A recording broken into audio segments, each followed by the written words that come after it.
Okay, so we're just making keys to a 1997 Toyota Camry. Pull the door lock apart. I've done two different transponders, one 8-bit and one 16-bit, and it uses the 16-bit one. So we've cut our key and the security light is flashing. So I tried the 8-bit, it didn't work. I put the transponder close to the key, light goes out, car starts. Okay, so now we'll try the other one. So here I'm using the LKP-02 transponder. So take the key out, put it back in.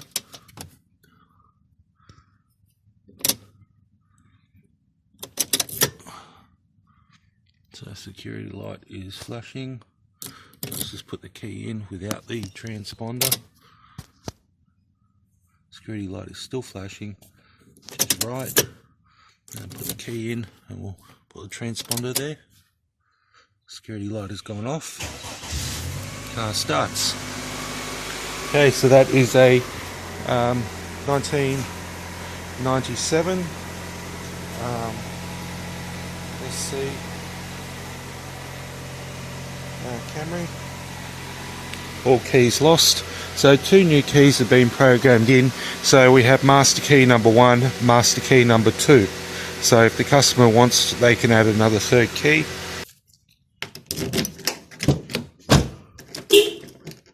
So it looks like one of the door sensors is not actually shutting the door.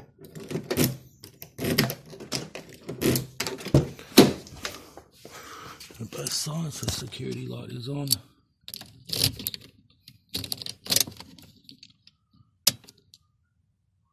Security light is off.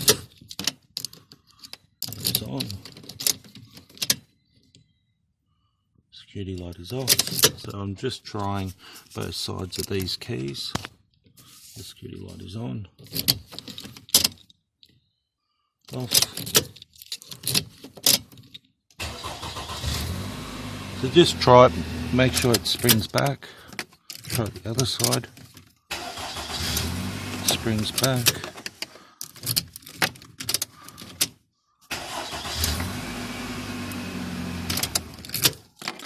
Try the other side. And that's it, that's all done. So we've given him Toyota. These are actually Chinese aftermarket copies, but they're pretty decent. They're pretty much exactly the same. Okay, that's it for this job.